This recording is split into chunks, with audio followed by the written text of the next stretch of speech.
And let's continue our comparison of the chestnut oak and the scarlet oak. Boy, I've got two of them here, and I'm looking up at them.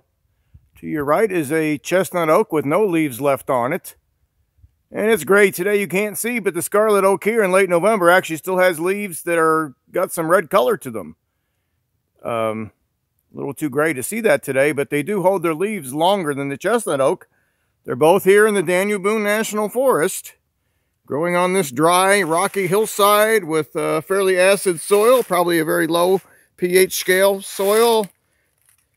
We've got some bedrock here made out of sandstone, which tends to create an acid soil, not a neutral soil like a limestone ledge would. So that's the habitat where we're finding these. And the chestnut oak is common in the Appalachian Mountains, especially at the lower and mid elevations, in the areas with thin soils and acid soils. Not the cove forests, but the more exposed areas. The ridge tops, the south-facing ridge sides. The north sides tend to have different communities of trees. So that's the habitat. It's a very common tree throughout the central and southern Appalachians.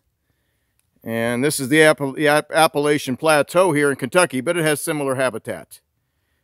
I'll be a little silly here. If I were to say, mirror, mirror on the wall, which is the most furrowed oak of all, the answer would be the chestnut oak. The cracks and the furrows in this bark are gigantic. There's my index finger right there. 3 to 4 inches long. The furrows and cracks are 3 to 4 inches long on this mature tree. This is a couple feet in diameter, probably 100 years old. And the texture of this bark and how deep and how long the furrows are is unmatched amongst the oaks. There's no other oak in the area covered by this channel like it. You could confuse it with a cottonwood tree, but I don't think you'd ever find them growing in the same habitat or the same section of trail. Cottonwoods are valleys and floodplains, and sometimes along the Great Lakes on the dunes. I would be surprised to find them on the same hike, except maybe if the hike was really long.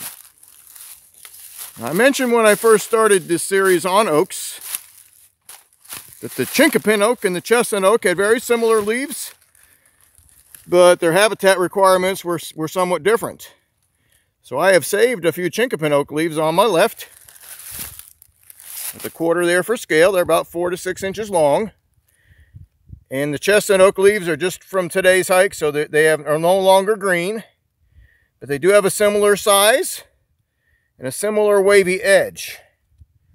I could say, by looking at these, that the waves on the Chinkapin oak on the left tend to be more sharp at the top and less round, and the chestnut oak waves tend to be, the waves along the edge tend to be a little more rounded. Every leaf is a little different, you can see, but I think on average the two are different by that alone.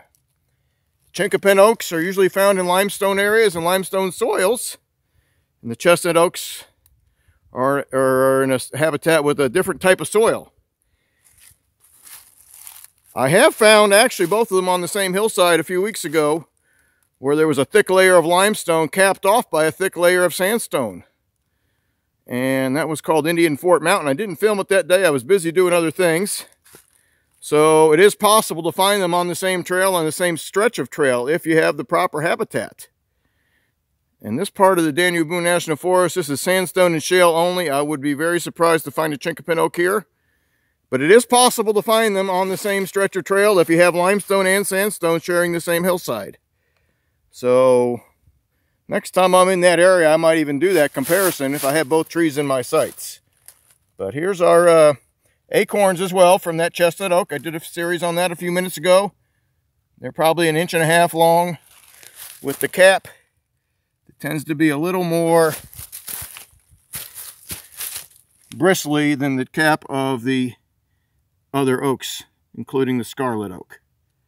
So that's what we got here in the Daniel Boone National Forest, and these are both very common trees.